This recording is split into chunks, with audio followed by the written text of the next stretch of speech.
Atlanta, a brave and beautiful city. A city rich with history and culture. A city growing out of the ashes of the past and growing into a booming metropolis. Poised for the future. It's the next great international city with the realization of the dream of hosting the 1996 Olympic Games. This vital city has developed in size and importance in both our nation and in the world. However, there are problems and challenges which come with this type of exciting growth. Problems such as poverty, drugs, illiteracy, and crime generate headlines everywhere. And yet, despite all of the problems which are confronting our great city, there is a bright light of hope, a bright light of encouragement. It's an organization which sees the problems as they really are, and then envisions solutions to those problems. What is this bright light? It's the Urban Training Organization of Atlanta. Through the utilization of our city's business, civic, and religious leadership, is impacting the ills which are so present in this up-and-coming city. Urban Training Organization of Atlanta.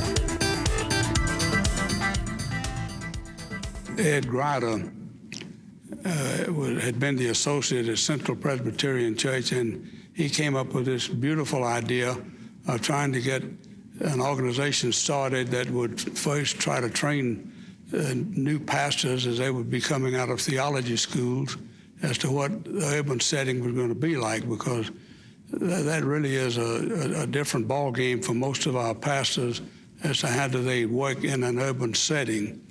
And then, of course, to try to work with members of congregations that would enable them to understand better just exactly what their role would be in trying to go into the deprived areas and helping people help themselves.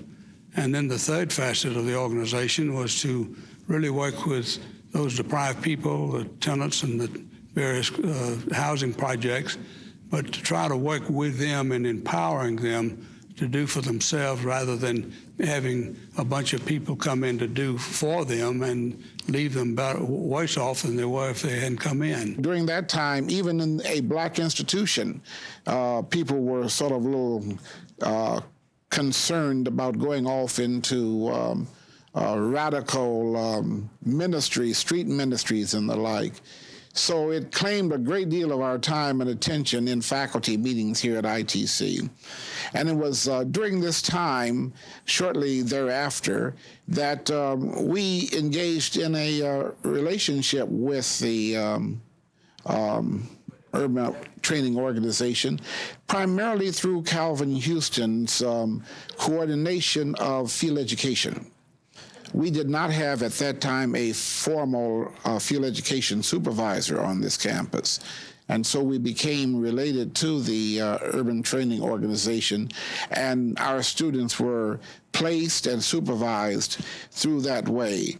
Ed Grider had a concern about the developing racial conflict that was in Atlanta, and the need to get white church people to understand and come into relationship with black churches and with the multiplicity of cultural things in Atlanta. Also to train seminarians to deal with the city. This was the age of the secular city and the concern for the city and the need to do this. And then thirdly, the third factor that he was at work on was to organize communities to take charge of their own futures. We need urban training because we actually study the problems. I mean, I know that as long as I've been in urban training, many other groups have talked about the same problems that we've been studying, but they've never studied them yet. And I think that so that there's a lot of dialogue that goes on, a lot of meetings, a lot of activity, but many times not enough study, not enough direct study under what you would consider the best laboratory conditions that you could find.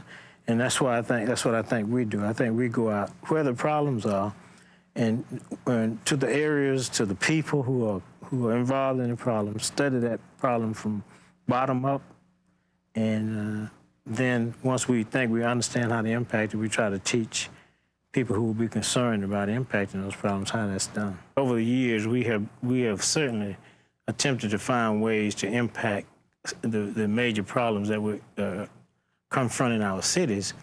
And in doing so, we feel like at this point we have developed a clear model of how you can, at a neighborhood level, impact some of the major problems that are facing our country today. We think that we have a successful model at impacting teenage pregnancies. We think we have a successful model at eradicating gang violence, and we think we have a successful model of impacting the problem of dropouts in schools on a neighborhood level, all on the neighborhood level. The beauty of what urban training did with me was that they were there every single step of the way. I had a great deal to give that I found later. I had a great deal to give, and I also had a great deal to learn. But I had a mentor the entire way talking to me about how to work effectively and create opportunities for change in the lives of these girls in low-income neighborhoods. So Dewey was with me all the time. Dewey was on the phone and available to me. I met with him every week by myself to walk through all the problems that I encountered. Coming from a white middle-class female perspective in this neighborhood that was so very different from what I was used to, but where I felt I had a really clear place. Urban Training Organization of Atlanta was begun in 1968 as a way to bring people of faith together across denominational and faith lines to say, we want to do something about what's going on in the city of Atlanta. In 1968 was the year that Martin Luther King was killed, and so this city had many problems concerning racism. So one of the early things that Urban Training began to do was to teach churches and congregations and synagogues and others how they could help in dealing with the situation of racial strife. Urban Training has had 26 years of experience in learning about what's going on in the urban setting and then creating opportunities for congregations and others to help people in the communities that are right now really suffering, coming in to help them know how to help the people in the communities, as well as Urban Training provides the expertise that's needed, the technical expertise in some cases, to help the residents deal with what their issues are in each community. And however, when we go into community, we never go in with programs. We go in and ask the people what their needs are, and then we try to respond to what the needs, the people tell us what their needs are, and then what kind of response can we make to that. And then we try to connect with other resources, whether that is churches, synagogues, or other organizations that possibly can help the residents in that community. One of the programs that we have is the Teen Mother Program. And this program is being developed both in University, John Hope, and in the Perry Homes community. Through the training process that Urban Training is involved with, and as working with volunteers, we first befriend the young ladies. Oftentimes, in their families, they have not had the kind of support that those outside low-income communities may have. I see how me and Martha took the young mothers, and she took them to different places and taught them different kind of things. And I wanted to be a part of it. Cause it helped me a lot. Cause raising a child, it's hard. Cause you can't always depend on your mama to help every time, cause she ain't gonna always be there. And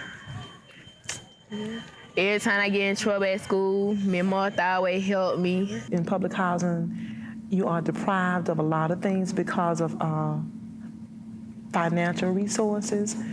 And I think as we have other organizations and agencies that come into the community, and once they bring the education part, that helps to strengthen us and motivate us to know that we can be all that we can. We can be all that we want to be, And it's people like Urban Training and All Saints and other organizations that comes over to help instill this in our minds, especially with the youth and how you come across to the youth. And that lets them know that, you know, hey, I can be anything I want to be because I have been motivated, I have a mentor, and basically it's a strength to me. And what urban training did was figure out, help people that want us to all have a piece of life here in this city, help us figure out how to work together, not to give things away, but to work together so that people can find their own life, make their own choices, get their own jobs. We have the program for the teenage mothers. And the urban training is also working with the tutorial program here. It is, through giving us the seminary students. We are also involved with things at the Boys and Girls Club.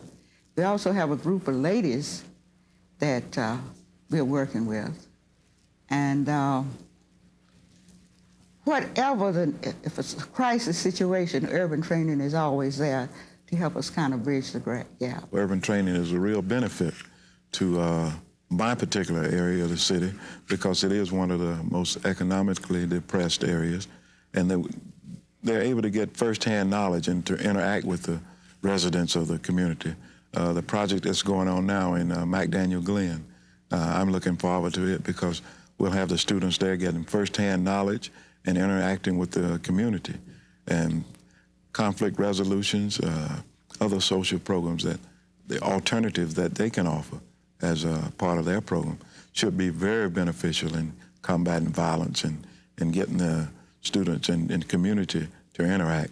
I think that's going to be a very positive idea, and they can have dialogue both ways, and hopefully the potential troublemakers or the potential children out there that are experiencing difficulty can get a feeling that someone cares and they're really concerned about their plight and what they might be able to do to help them.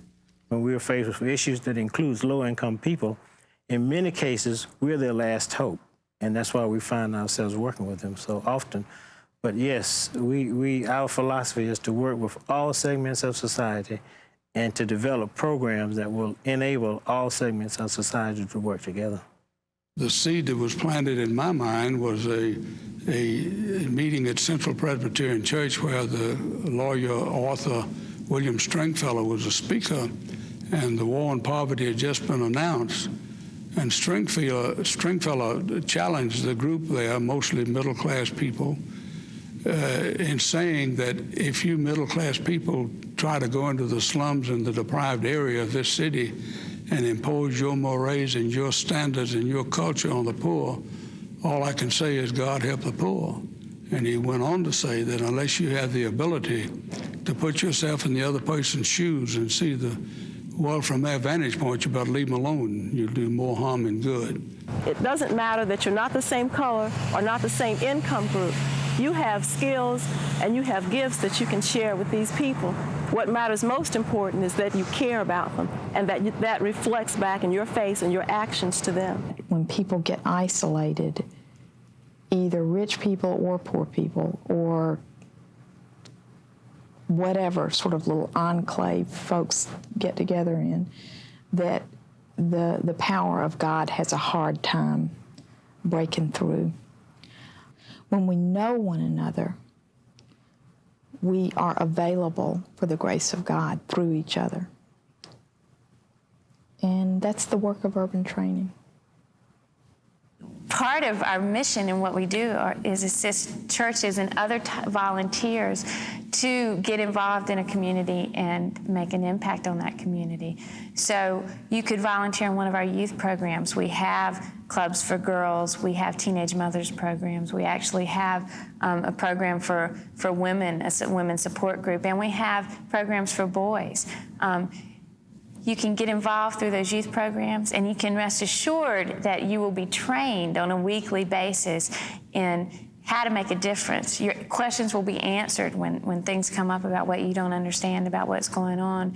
There'll be somebody there working with you the entire time, so that we're not all flailing away, unconnected, thinking we might know what's best, but not actually knowing what to do with it. We're working together in a connected fashion on a joint mission to make a difference. So I think it's essential now that an organization of this nature is kind of a seed bed where we can come together, where we can ask questions, where we can challenge each other, where we can really iron sharpens iron, where we can begin to say, am I on track? Am I on target?